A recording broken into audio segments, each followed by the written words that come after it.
자, 이제 계약의 효력에서 이제 문제가 나오는데요. 계약의 효력에서 우리가 정리해야 될 것이 첫 번째가 뭐냐면 동시이행 항변권이죠.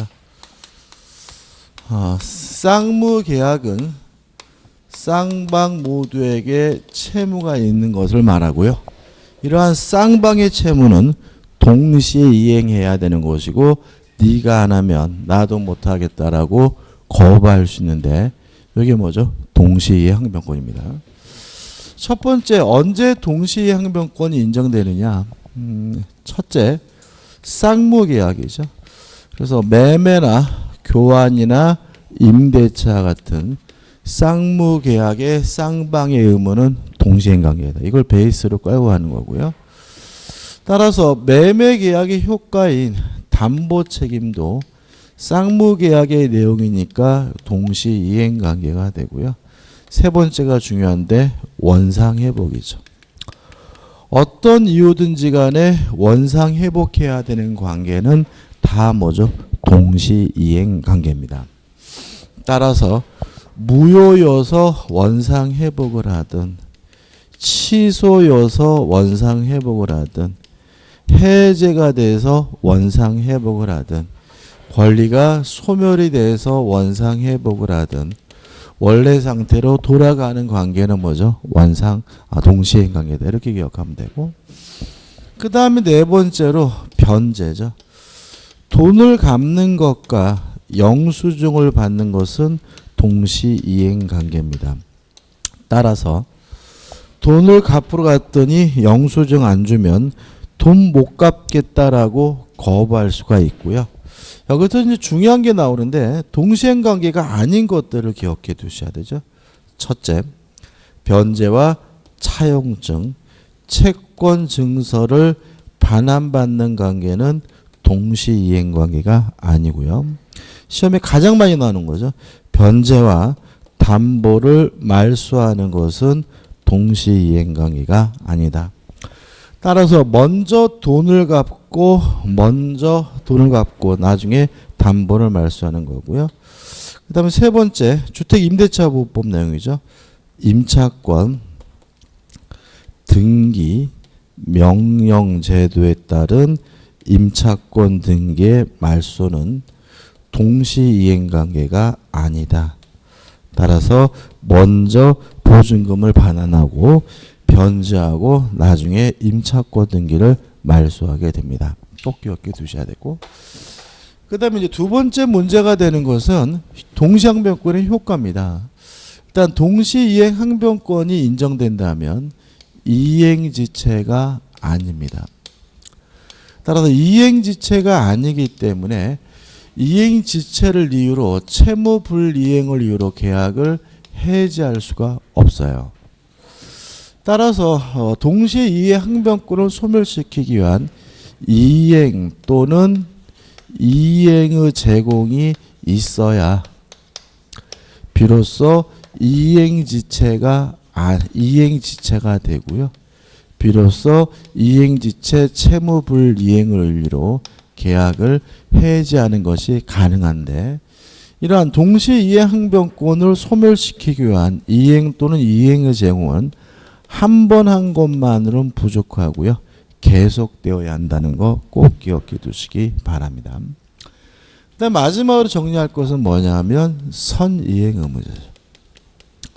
선이행 의무자는 말 그대로 먼저 이행하기로 한 사람이기 때문에 원칙적으로 동시이행 항변권을 행사할 수가 없습니다.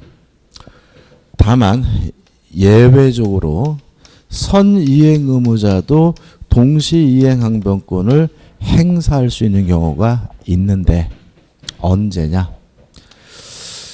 상대방에게 이행이 곤란한 현저한 사유가 존재한다면 이때는 선이행 의무자도 동시항변권 행사할 수가 있고요.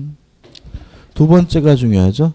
선이행 의무자가 이행을 지체하고 있던 중 상대방의 이행기가 도래한 경우에는 선이행 의무자도 동시항변권을 행사할 수가 있다까지 정리하시면 되겠죠.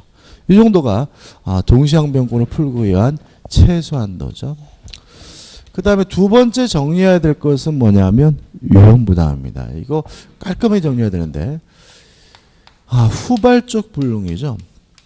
후발적 불능은 원칙적으로 유효합니다. 따라서 이행을 하지 못하게 됐다면 채무불이행이 되는 거죠. 다시 말하면 후발적 불능은 둘로 나뉘어요. 채무자에게 후발적 불능에 대해서 고의나 과실이 있다면 이때는 뭐라고 하냐면 채무불이행, 채무불이행 중에서도 이행불능이 되고요.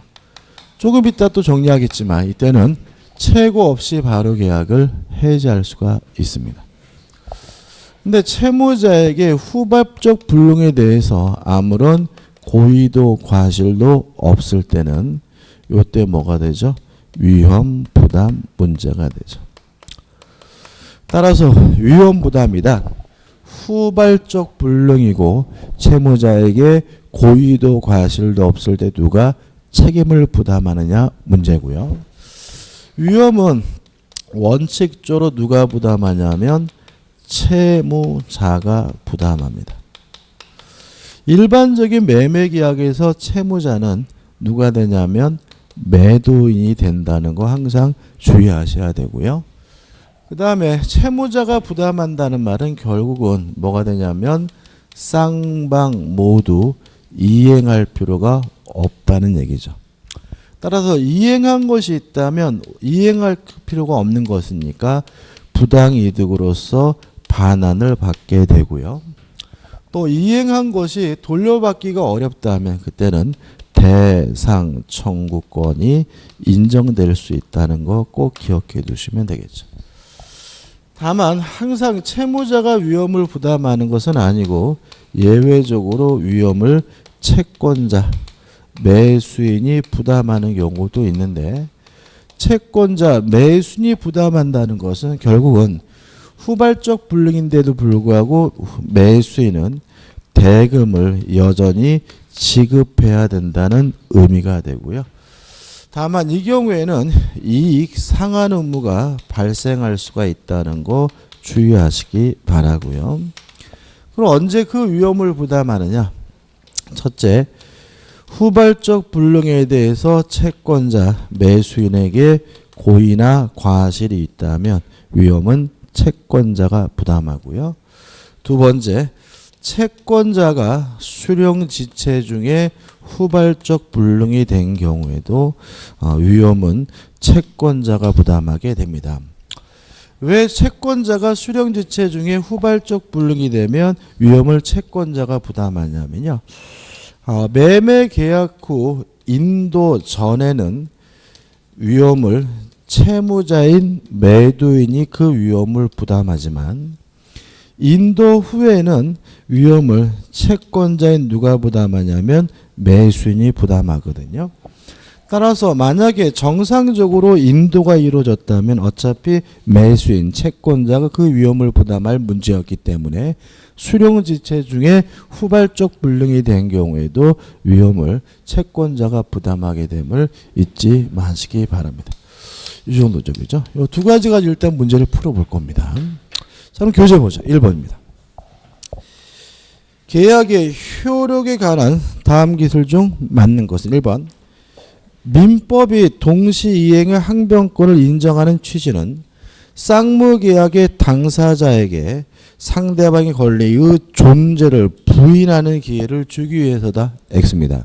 동시이행 항변권은 말 그대로 항변이죠. 그러니까 네가 안 하면 못하겠다라고 하는 항변권에 불과한 것이지 상대방의 권리 자체를 뭐 하는 건 아니냐면 부정하는 것은 아니에요. 따라서 1번은 X가 됩니다.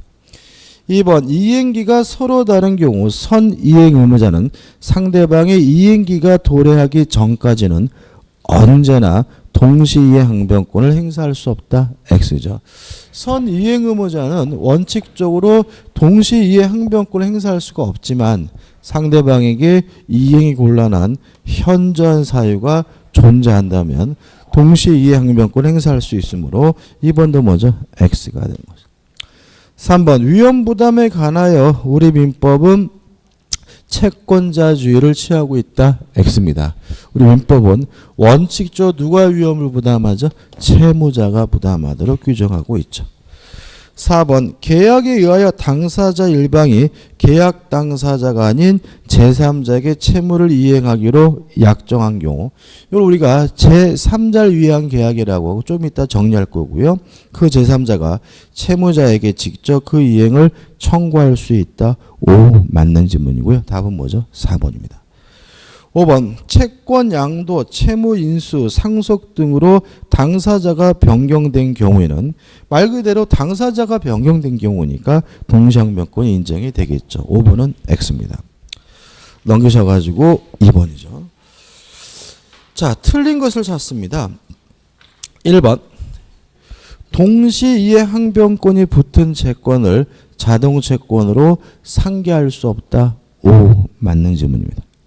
이걸 외우셔야 돼요. 그냥 동시항변권 채권을 자동채권으로 뭐 할 수 없어요? 상계할 수가 없다. 좀 설명을 안 드리겠습니다. 고민인데.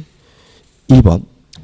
자, 우리가 동시이행 항변권은 이행 또는 이행의 제공을 함으로써 동시항변권을 뭐 할 수 있어요? 소멸시킬 수가 있죠. 그죠? 다시 말하면 네가 안 하면 나도 못 하겠다는 것이 뭐죠? 동시항변권이니까 뭘 하면요? 이행을 하거나 이행의 제공을 하면 동시항변권을 뭐 하게 돼요? 소멸시키게 되는데 2번 경계는 이행일까요? 이행이죠. 우리가 경계는 계약의 종류를 바꿔서 하는 뭐죠? 이행입니다. 따라서 경계는 뭐죠? 이행이니까 동시이행 항변권을 뭐 하게 돼요? 소멸시키게 되고요. 따라서 2번 동시이행 항변권은 경계에 의하여 소멸하지 않는다는 지문은 뭐죠? X가 되고 답은 뭐죠? 2번이 되는 거죠. 그래서 은근히 경계라는 개념이 좀 중요해요. 3번 채권이 양도가 되더라도 물론 동시항변권 소멸하지 않고요. 4번 상대방의 채무는 원칙적으로 변제계에 있어야 되고요. 5번 동시이행 항변권은 소멸시 진행에 영향을 미치지 않는다는 말은 동시이행 항변권을 행사하더라도 소멸시효는 정상적으로 진행이 된다는 취지니까 5번도 뭐죠? 맞는 질문이죠. 자, 3번입니다. 판례 내용으로 옳지 않은 것을 찾는데 1번 쌍방이 서로 채무를 지더라도 그 채무가 다른 법률상의 원인에 의하여 발생한 경우에는 동시이행 항변권 인정되지 않는 것이 원칙이다. O 맞는 질문입니다. 다시 말하면 동시이행 항변권은 하나의 쌍무 계약으로 발생한 쌍방에 참여해야 돼요. 만약에 별개의 계약으로 발생한 채무라면 뭐가 인정될 수 없습니까? 동시이행 항변권이 인정될 수가 없으니까 1번은 뭐죠? 맞는 질문이죠. 2번 매수인 자신이 선이행 의무 있는 중도금을 지급하지 않고 있던 중에 매도인이 소유권 이전 등기소를 제공하지 않은 상태에서 잔대금 지급길이 도구한 경우죠. 자, 중도금은 대표적으로 뭐죠? 선이행 의무입니다. 따라서 중도금은 원칙적으로 동시이행 항변권 행사할 수가 없는데 지금 뭐라고 나와 있냐면 중도금을 안 주고 있던 중 이행지체 중에 상대방에 뭐가 도래했다는 얘기죠? 이행기가 도래했다는 얘기거든요. 이때는 동시이행 항변권을 행사할 수 있으므로 계속 보시면 매수인은 잔금 지급 이후부터 중도금 미지급에 대한 이행지체 책임 부담하지 않는다는 질문은 정확히 뭐죠? 맞는 질문이죠. 3번 당사자 일방이 이행을 제공하였음에도 상대방이 이를 수령하지 않아 수령지체에 빠진 경우입니다. 자, 이 문제죠. 동시이행 항변권을 소멸시키기 위한 이행 또는 이행의 제공은 계속되어야 합니다. 따라서 만약에 계속되지 않는다면 상대방은 여전히 동시이행 항변권 행사하는 것이 가능하기 때문에 계속 보시면 그 일방이 자기의 채무의 이행을 다시 하지 않고서 이행을 청구하면 상대방은 동시이행 항변권을 행사할 수 없다. X입니다. 동시이행 항변권을 소멸시키기 위한 이행 또는 이행의 제공은 어떻게 해야 됩니까? 계속되어야 합니다.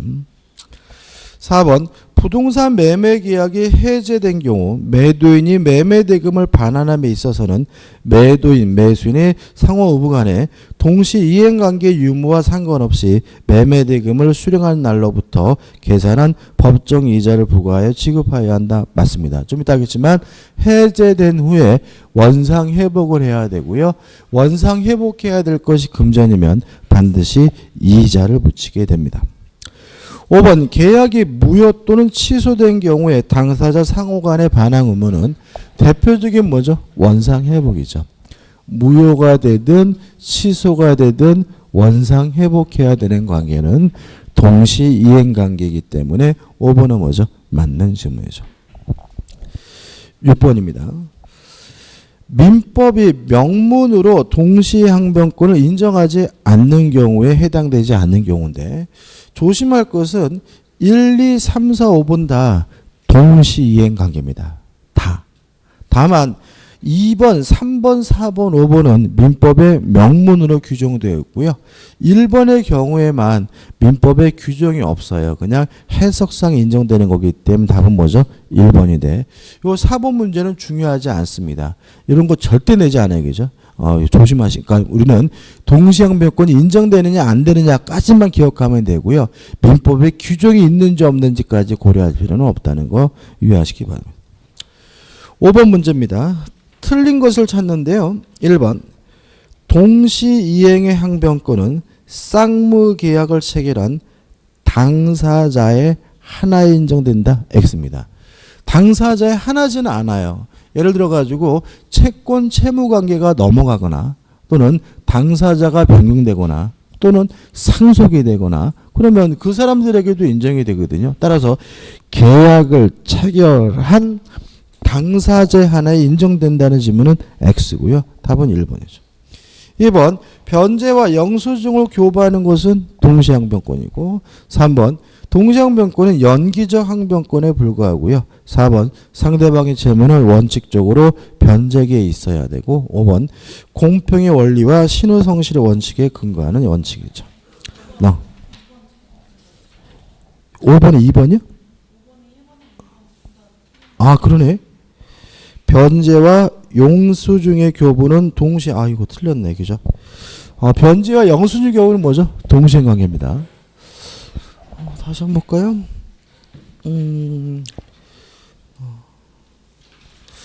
답이 그럼 결국 뭐죠? 1번과 2번 두 개네. 그죠? 아이고 죄송합니다. 저는 이거를 자꾸 동시행 관계가 아니다라고 써 있는데 동시행 관계다라고 읽어가지고 자꾸 틀리네 제가. 답이 뭐죠? 1번과 뭐죠? 2번이죠. 영수증 교부도 뭐죠? 동시행 관계입니다. 이걸 아마 제가 문제를 제가 수정한 것 같은데 아무튼 1번과 2번 두 개가 아이고 죄송합니다.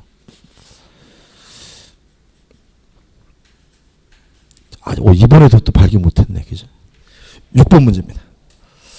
자, 옳지 않은 것을 찾습니다. 1번 보시면 동시이행 항변권은 유치권과 달리 상당한 담보의 제공으로 소멸시킬 수 있다. X죠.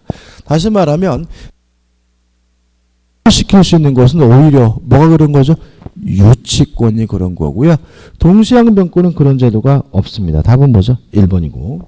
나머지 것들 2번 임대차가 종료가 됐을 때 보증금을 반환하고 목적물을 반환하는 것은 일종의 원상회복관계니까 동시이행관계고요. 2번 선이행 의무자가 이행지체 중 상대방의 변제기가 도래하게 되면 동시이행항변권을 가지니까 3번도 뭐죠? 맞는 질문이죠. 4번 동시이행항변권이 인정된다면 이행하지 않더라도 뭐가 아니죠? 이행지체가 아니고요. 5번 동시항변권이 만약에 재판에서 문제가 된 경우에는 당사자가 주장이 있어야지만 법원은 뭐죠? 고려해 주게 됩니다. 7번 문제입니다. 틀린 것을 찾는데 1번이 답이죠. 법원이 직권으로 참작할 수 있다. X입니다. 다시 말하면 당사자의 주장이 있어야 법원이 고려해 주고 나머지 것들은 반복입니다. 그 다음에 8번 문제. 판례가 동시이해항변권을 인정하는 경우가 아닌 것은이죠. 다시 한번 말씀드립니다. 이 세 가지 꼭 기억해 두셔야죠. 변제와 채권 증서에 반하는 동시행관계가 아니다. 변제와 담보 말소도 뭐가 아니죠?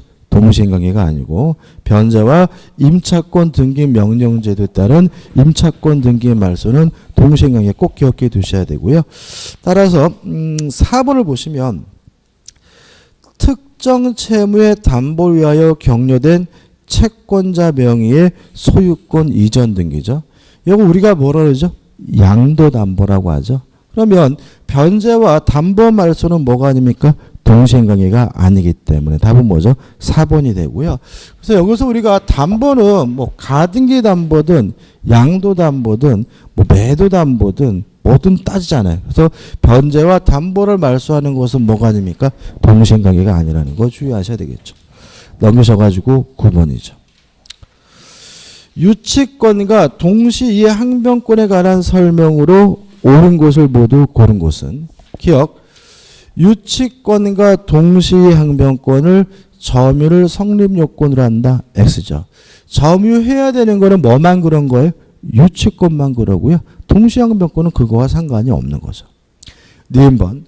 유치권은 목적물에 관하여 생긴 채권의 담보를 목적으로 한다. 맞네요. 디귿번. 유치권과 동시항변권 서로 동시에 병존할 수 있다. 맞나요? 맞습니다. 그러니까 우리가 유치권하고 동시항변권을 따로 배우지만 실제는 두 가지가 뭐죠? 병존할 수가 있어요. 왜냐하면 동시이해항변권은 무슨 계약이죠? 쌍무계약이잖아요. 한번 생각해 보죠. 갑이 가지고 있는 시계가 고장이 났어요. 고장이 나서 을이라는 시계 수리공한테 가서 시계 수리를 맡겼거든요. 근데 수리비가 예를 들어서 3만 원이 나왔는데 시계 수리비를 안 준다면 이 수리비는 시계 목적물에 관해 생긴 채권이니까 뭘 행사할 수 있어요? 유치권 행사할 수가 있겠죠. 동의하시죠? 그죠? 근데 문제는 이게 시계를 수리하는 계약이 뭐냐 하면은 도급 계약이에요. 동의하시나요? 시계를 수리하면 3만 원 준다. 이래 완성을 요건으로 뭘 주는 거예요? 보수를 주기로 하는 거니까 시계 수리 계약도 대표적인 뭐죠? 도급 계약이고요. 도급 계약은 물론 유상이니까 무슨 계약이에요? 쌍무 계약이죠. 따라서 을은 시계 수리비 안 주면 수리 못 해주겠다라는 무엇도 아울러 가지고 있는 거예요? 동시이행 항변권도 아울러 가지고 있는 거죠. 동의하시나요? 그죠? 그래서 일반적으로 우리가 유치권은 목적물에 관해 생긴 채권이고요. 동시항변권은 뭐죠? 쌍무계약으로부터 발생한 채권이니까 쌍무계약으로부터 그 목적물에 관해 생긴 채권이 발생하게 되면 채권자에게는 유치권과 동시항변권 두 가지가 동시에 병존하는 것이 오히려 뭐예요? 일반적일 수가 있고요. 따라서 을은 뭐 유치권을 주장하거나 동시항변권을 주장하거나 아무 거를 선택할 수가 있기 때문에 요 병존할 수 있다 맞는 질문이고 조심하셔야 돼요. 1번 유치권은 독립한 물권인데 반해. 맞죠? 담보 물권이니까요. 동시이해 항변권은 이행 거절 권능에 해당한다. 맞습니다. 다시 말하면 동시이해 항변권은 쌍무계약의 내용인 거죠. 따라서 맞는 것은 니은, 디귿, 리을에서 5번이 답입니다. 10번 문제보다 틀린 것을 찾는데요. 3번이 답이죠. 임차권 등기 명령제도에 따른 임차권 등기의 말소는 뭐가 아니죠? 동시이행 관계가 아니므로 답은 뭐죠? 3번입니다. 나머지 문제는 뭐죠? 반복적입니다. 11번 문입니다. 자, 옳은 것을 찾는데요. 1번 동시이행 관계에 있는 쌍방의 채무 중 어느 한 채무가 이행 불능이 되어 손해배상 채무. 자, 기억나시나요? 자, 손해배상 채권이 유치권인지 아닌지 여부는 뭘 가지고 따지죠? 손해배상 채권을 발생시킨 원래 채권을 기준으로 따지죠. 기억나시죠? 그러면 원래 채권이 유치권이면 손해배상 채권은 뭐예요? 유치권. 원래 채권이 동시이행 항변권이면 손해배상 채권도 뭐죠? 동시이행 항변권입니다. 다시 말하면 유치권인지 아니면 동시이행 항변권인지 여부는 뭘 가지고 따집니까? 원래의 채권을 가지고 따집니다. 원래 채권이 유치권이면 손해배상 채권도 뭐예요? 유치권. 원래 채권이 동시항변권이면 손해배상 채권도 뭐죠? 동시항변권인 거거든요. 그럼 다시 한번 읽어볼까요? 동시이행관계에 있는 쌍방의 채무죠. 무슨 말이에요? 원래 채권이 뭐죠? 동시이행관계란 거죠. 그럼 원래 채권이 뭐죠?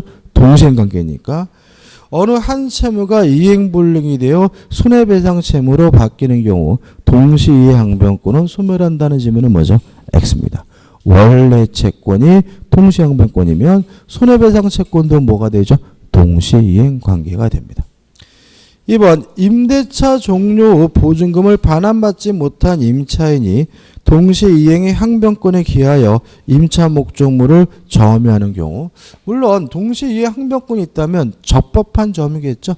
따라서 불법 점유나 손해배상 책임을 진다는 점은 X가 되고요. 3번 동시이행 항변권은 당사자의 주장이 없어도 법원이 직권으로 고려할 사항이다. X입니다. 동시이행 항변권이 재판에서 문제가 됐다면 뭐가 필요하죠? 주장이 필요하고요. 4번 채권자의 이행 청구 소송에서 채무자가 주장한 동시이행 항변권이 받아들여졌다면 원고 일부 승소 판결 또는 상환 급부 판결을 내리기 때문에 채권자는 전부 패소 판결을 받게 된다. X가 되는 거죠. 5번입니다. 선이행 의무자가 이행을 지체하는 동안에 상대방의 채무의 변제기가 도래한 경우 특별한 사정이 없는 한 쌍방의 의무는 동시이행 관계가 된다. 5점. 다시 말하면 선이행 의무자는 원칙적으로 동시이행 항변권 행사할 수가 없지만 이행을 지체하던 중 상대방이 이행기가 도래하게 되면 동시이행 항변권 행사할 수 있고요. 옳은 것은 뭐죠? 5번이 되는 거죠. 12번입니다. 옳지 않은 것을 찾습니다. 1번 민법의 채무자 위험부담주의는 자 그럼 보자고요. 자 채무자가 원칙적으로 위험을 부담한다는 말은 결국은 채무자에게 고의과실이 없고 후발적 불능에 대해서요. 채권자에게도 고의과실이 없으면 누가 위험을 부담하는 거죠? 채무자가 부담하는 거죠. 따라서 쌍무계약에서 당사자 일방의 채무가 당사자 쌍방의 책임이 없는 사유로 후발적 불능이 된 경우를 대상으로 한다. 맞죠?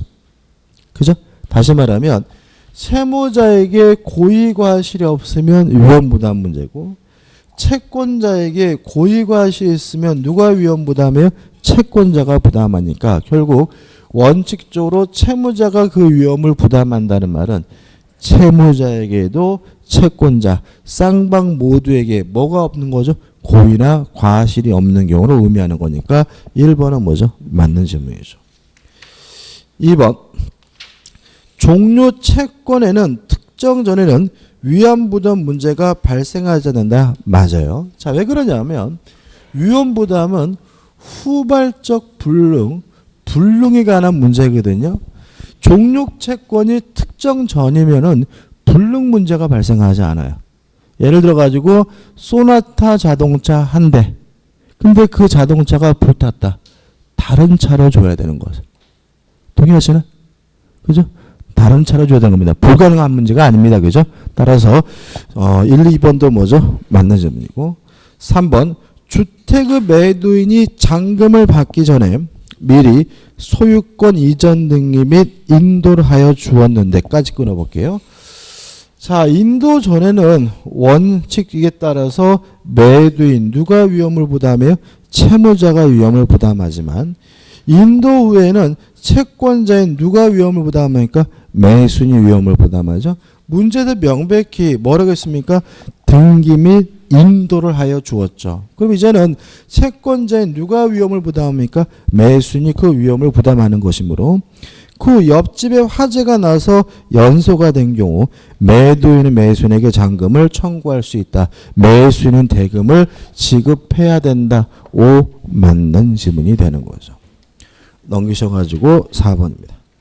채권자의 실형주체 중에 채무자의 경과실로 채무를 이행할 수 없게 된 때는 채무자는 상대방 이행을 청구하지 못한다. X입니다. 왜냐하면 채권자가 수령지체 중에 후발적 불능이 되면 누가 위험을 부담해야 돼요? 채권자가. 따라서 이행을 청구할 수가 있으므로 답은 뭐죠? 4번이 되는 거죠. 5번 쌍무계약의 당사자 일방의 채무가 채권자의 책임 있는 사유로 이행할 수 없게 된 때에도 채권자가 이 매수인이 그 위험을 부담해야 되므로 채무자는 상대방의 이행을 청구할 수 있다. 맞는 질문이죠. 13번입니다.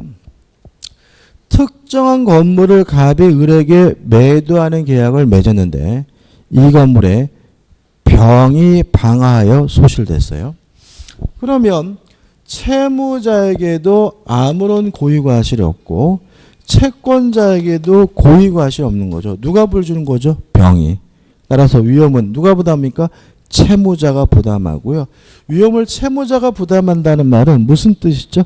쌍방 모두가 이행할 필요가 없다는 뜻이니까 맞는 것은 결국 뭐예요? 2번이죠. 건물의 양도 의무는 면하고 대금 청구권도 소멸한다. 쌍방 모두 뭐 할 필요 없는 거죠? 이행할 필요가 없는 거죠. 14번입니다. 계약의 효력에 관한 다음 설명 중 옳지 않은 것은 1번 어떤 이유든지 간에 원상 회복해야 되는 관계는 뭐죠? 동시이행 관계이므로 취소가 됐을 때 원상 회복은 동시이행 관계다. 오 맞는 지문이고요. 2번 매매 계약은 쌍무 계약이죠. 쌍방의 의무는 뭐죠? 동시행 관계죠. 따라서 대금의 지급과 이전 등기는 동시행 관계입니다. 근데 이전 등기는 완전한 등기해야 돼. 만약에 담보가 설정되어 있으면 담보를 말소하고 뭘 해줘야 돼요? 이전 등기해 줘야 되고요. 그 매매 목적물에 가압류가 설정되어 있다면 가압류를 말소하고 뭘 해줘야 돼요? 이전 등기를 해줘야 되겠죠. 2번.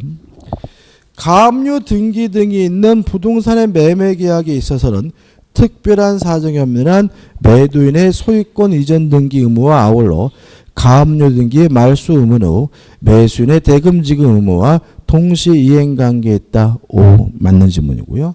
3번 변제와 영수증의 교부는 뭐죠? 동시 이행 관계입니다. 4번입니다. 특정 물건에 대한 매매 계약이 체결되었는데 천재지변으로 그 물건이 소실됐어요. 이번에 태풍 온다 그러죠, 그죠? 그죠? 내일 모레 상륙한다고요?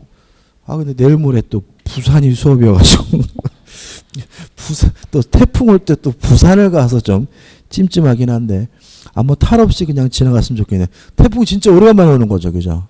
뭐 예상대로 하면 뭐 여수 쪽으로 상륙해가지고 그림 봐서는 대전 관통할 것 같던데요.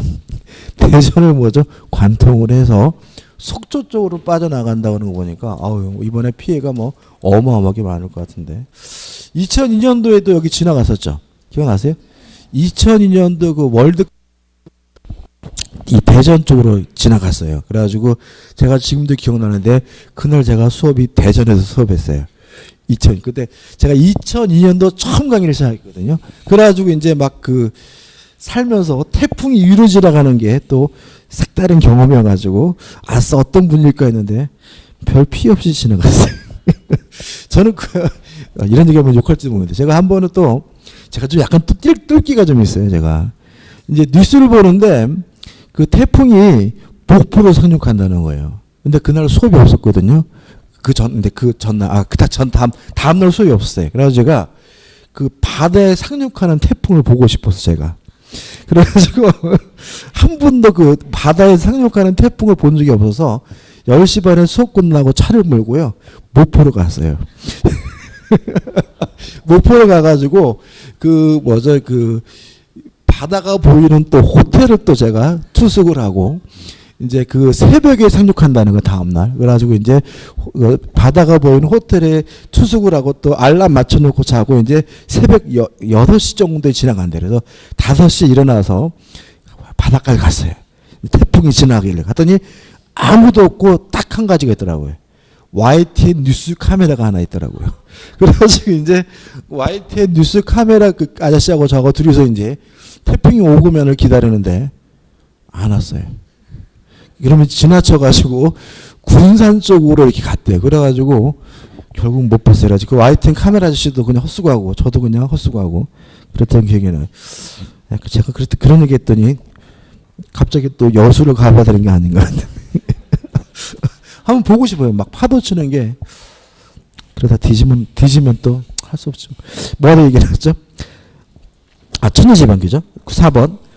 특정 물건에 대한 매매 계약이 체결되었는데 천재지변이므로 그 물건이 소실된 경우로 채무자 위험부담주에 따라 매매 대금의 채무자인 매수인은 대금 지급 채무를 면하지 못한다. X죠. 자, 일단 채무자는 매수인이 아니라 누구를 말하죠? 매도인을 말하고요. 또 채무자가 부담한다는 말은 쌍방 모두 뭐 할 필요 없죠? 이행할 필요가 없다. 대금을 지급할 필요가 없다는 얘기니까 4번이 X고 4번이 답이죠. 5번 쌍무계약이 당사자 중 일방은 상대방이 그 채무 불이행을 제공할 때까지 자기 채무 이행을 거절을 할 수 있으나 이게 뭐죠? 동시이행 항변권이고 상대방의 채무가 변적이 있지 아니한다는 말은 이 사람은 결국 누구라는 얘기죠? 선이행 의무자라는 얘기고 선이행 의무자는 동시이행 항변권 행사할 수가 없으므로 그러하지 아니하다. 5 맞는 질문이 되는 거. 답은 뭐죠? 4번입니다. 넘기셔가지고 15번이죠. 자, 맞는 것을 찾는데 이제 반복적이죠. 일단 5번이 보시면 부동산에 있어서 대금의 위험의 이전 시기는 원칙적으로 등기한 때이지만 등기 앞서서 인도가 행해진 때에는 부동산 인도시 위험은 이전한다. 맞아요. 그래서 제가 여기다가 인도만 적어놓고 등기를 안 적었어요. 왜 그러냐면 등기보다 뭐가 먼저 이루어졌어요? 인도가 이루어졌다면 뭘 기준으로 한다는 거죠? 인도한 때를 기준한 거거든요. 그래서 등기보다 멀려 인도로 기억해 두시는 게 안전하고요. 답은 뭐죠? 5번이 됩니다. 16번입니다. 맞는 것을 찾는데 이것도 특별한 문제는 아니죠. 2번 보시면 쌍무계약의 성립 후 채무자의 귀책사에 의하여 이행불능이 됐어요. 그러면 채무자에게 귀책사유 고의 과실이 있다면 이것은 채무불이행 문제이지 뭐가 아닙니까? 위험부담 문제가 아니므로 위험부담 문제가 아니다. 맞는 질문이고요. 답은 뭐죠? 2번이 됩니다. 17번은 반복이죠. 틀린 것을 찾는데 1번 위험부담은 원시적 불능 또는 후발적 불능의 경우에 발생한다. X죠. 위험부담은 무슨 불능에 발생하는 거죠? 후발적 불능의 경우에 발생합니다. 18번 다음 중 위험부담의 법리가 적용되지 않는 경우인데 일단 1번 보시면 교환계약의 일방 당사의 채무 이행이 그에게 책임 있는 사유예요. 그럼 이거는 채무 불이행 문제이지 뭐가 아닙니까? 위험부담 문제가 아닙니다. 따라 답은 뭐죠? 1번이 되는 거죠. 넘기셔가지고 19번부터 이제 뭐가 나오냐면 제3자를 위한 계약이 나오죠. 자, 오늘 이제 이 시간에 이 부분에서 결국은 동시이행 항변권, 위험부담, 제3자를 위한 계약이죠. 반드시 여기서 두 문제가 나와요. 반드시. 그러니까 셋 중에 몇 문제가 두 가지는 시험 문제가 나온다는 얘기거든요. 특히 동시이행 항변권이나 위험부담은 둘 중에 하나가 나오지만 제3자를 위한 계약은 뭐죠? 반드시 출제하고 있습니다. 자, 이런 문제죠. 병이 갑에게 1억을 불려줘서 1억을 받을 채권이 있는데 갑이 갚을 돈이 없어서 자신 소유하고 있는 A 건물에 대해서 을과 만나서 매매 계약을 하면서 요 매매 대금을 을이 병에게 직접 지급하기로 했다면 이걸 우리가 뭐죠? 제3자를 위한 계약이 되고요. 용어가 중요하죠. 여기서 갑을 우리가 요약자라고 하고요. 을을 우리가 낙약자라고 하고 병을 수익자 또는 제3자라고 하고요. 을이 병에게 대금을 지급한다. 을과 병 간의 관계를 수익관계라고 하고요. 갑과 을이 매매 계약했다. 갑과 병 간의 관계를 보상관계라고 하고요. 병이 갑에게 전에 1억을 빌려줬다. 병과 갑 간의 관계를 대가관계라고 합니다. 첫 번째, 보상관계에서 발생하는 모든 문제는 직접 수익관계에 영향을 줍니다.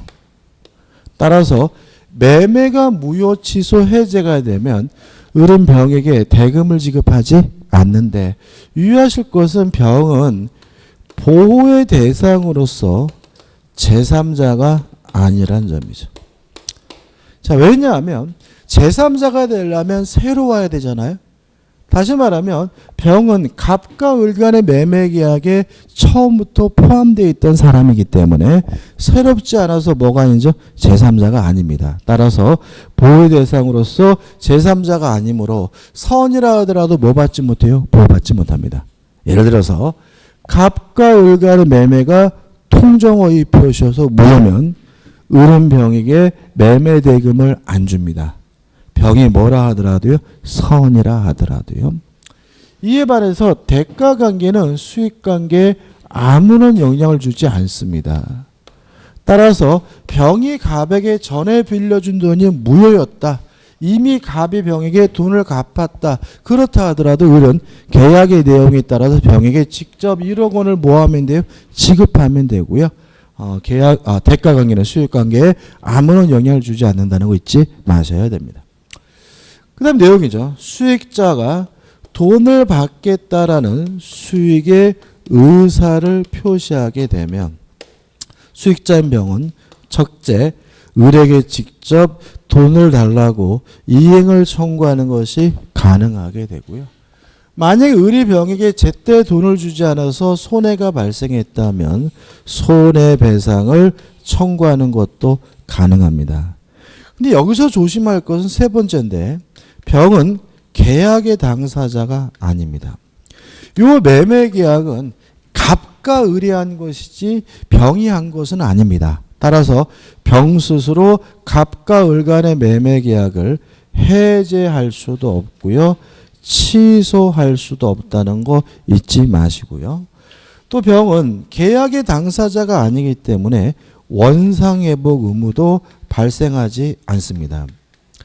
다시 말하면 갑과 을 간의 매매가 무효예요.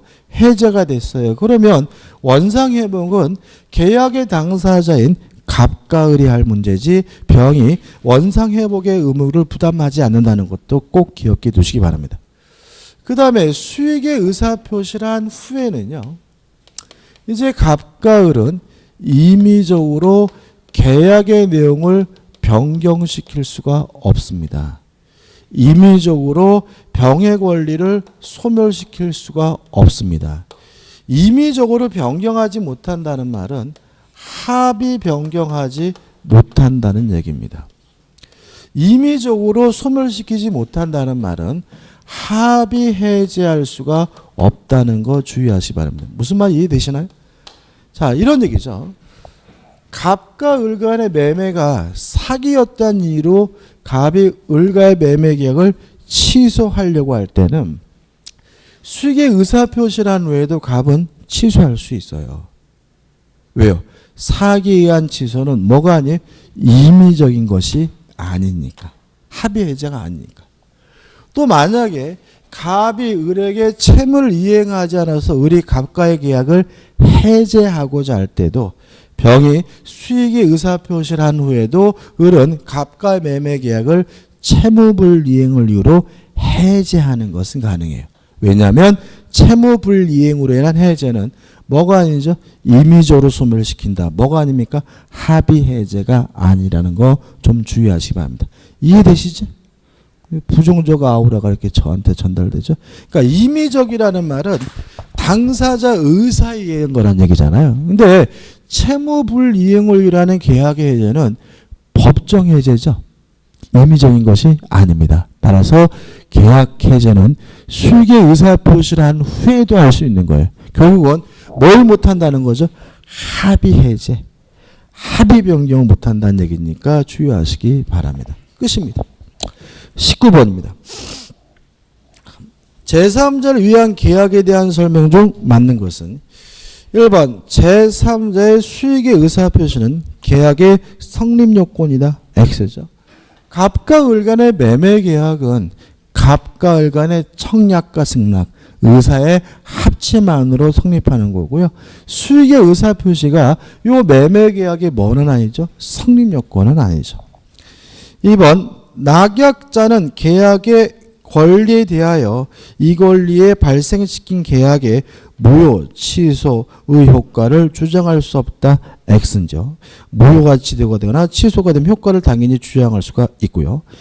2번 타를 위한 보험계약은 제3자를 위한 계약이 아니다. X입니다. 가장 대표적인 제3자를 위한 계약이 뭐예요? 보험계약이죠. 갑이 을이라는 보험회사에 가서 생명보험 계약을 하면 갑이 돌아가셨을 때 보험금은 갑이 받는 게 아니라 누가 받아요? 가족들이 받죠. 따라서 보험계약은 나를 위한 것이 아니라 뭐죠? 남을 위한 것이니까 대표적인 뭐죠? 제3자를 위한 계약이 되고요. 4번 이미 요약자가 제3자에 부담하고 있는 채무를 청약자 그들을 인수하여 그 채무를 승계하는 계약도 제3자를 위한 계약이다. 이걸 우리가 보통 뭐라 그러냐면 면책적 채무 인수라고 하고요. 면책적 채무 인수는 제3자를 위한 계약이 아니고요. 5번 제3자의 권리가 발생하죠. 제3자 권리는 언제 발생합니까? 수익의 의사표시를 했다는 얘기죠.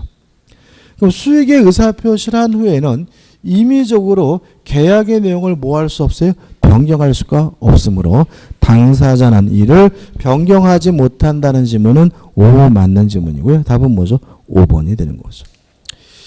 20번입니다. 옳지 않는 것을 찾는데 1번 계약 당사 젤장이 상대방의 제3자에 대한 채무와 동일한 내용의 채무를 병전적으로 인수하여 직접 제3자에게 이행하기로 하는 약정은 제3자를 위한 계약이다. 맞습니다. 병전적 채무 인수는 면책적 채무 인수는 뭐가 아니에요? 제3자를 위한 계약이 아니고요. 병전적 채무 인수는 제3자를 위한 계약인데 실제로 우리가 들고 있는 이 예가 뭐죠? 병전적 채무 인수예요. 한번 생각해 보세요. 지금 갑이 병한테 1억을 갚아야 되잖아요. 근데 매매 계약하면서 을이 병한테 대금을 주기로 하기로 하면 갑이 부담하고 있는 채무를 누가 인수한 거죠? 을이 인수한 거죠.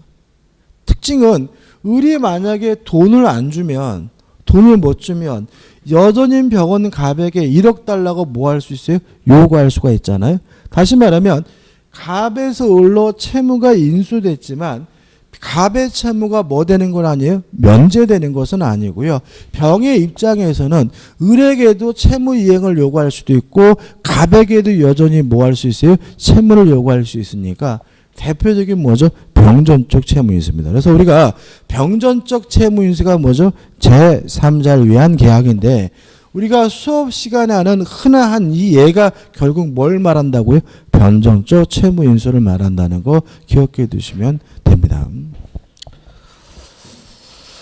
2번 부동산을 매매하면서 중도금 및 잔금은 매수인이 매도인의 채권자에게 직접 지급하기로 약정하였다면 바로 요 사례죠. 이는 제3자에 의한 계약에 해당할 수도 있고 동시에 매수인이 매도인의 그 제3자에 대한 재물을 인수하는 병전적 채무 인수에 해당할 수도 있다. 맞죠? 지금 방금 제가 설명드렸어요. 그죠? 매매대금을 우리 병에게 지급하는 거. 이게 뭐 제3자를 위한 계약인데 대표적인 뭐죠? 병전적 채무 인수인 거죠. 3번 제3자를 위한 계약에서 제3자의 수익의 의사표시는 계약의 성립 요건이므로 X입니다. 계약은 갑과 을 간의 의사의 합치만으로 성립하는 거기 때문에 답은 뭐죠? 3번이 되는 거죠. 4번 제3자가 수익의 의사표시를 할 수 있는 지위는 일종의 형성권이죠. 왜냐하면 수익의 의사표시를 하고자 할 때 의뢰, 동의나 승낙을 받을 필요가 없으니까 일방적으로 하는 형성권이고 재산권이기 때문에 채권자 대위권의 객체가 될 수 있다. 오, 맞는 질문이고요. 5번 제3자가 수익의 의사표시를 한 후 계약 당사자인 채권자와 채무자가 제3자의 권리를 어떻게 할 수 없습니까? 임의로 변경, 소멸시킬 수는 없으니까 임의로 변경, 소멸시키는 행위를 한 경우에 이러한 행위는 원칙적으로 제3자에 대하여 효력이 없다. 맞는 질문이죠. 넘기셔가지고 21번입니다. 자, 옳은 것을 찾습니다. 1번 제3자는 계약 체결 당시에 현존하고 있어야 한다. X.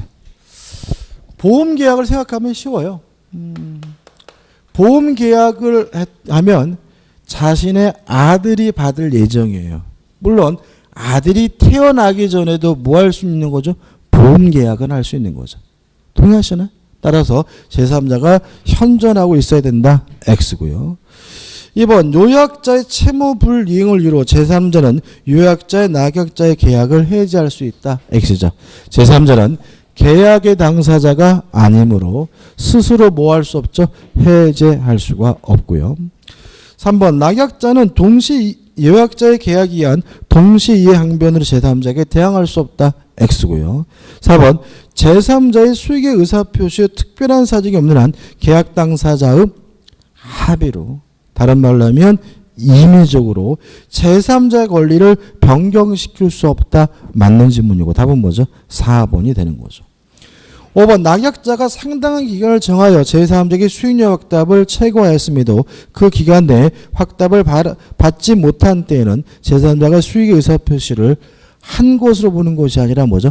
거절한 것으로 봅니다. 다시 말하면 제3자 병은 상대방의 낙약자는 제3자에게 수익의 의사표시 행사 여부를 최고할 수 있고요.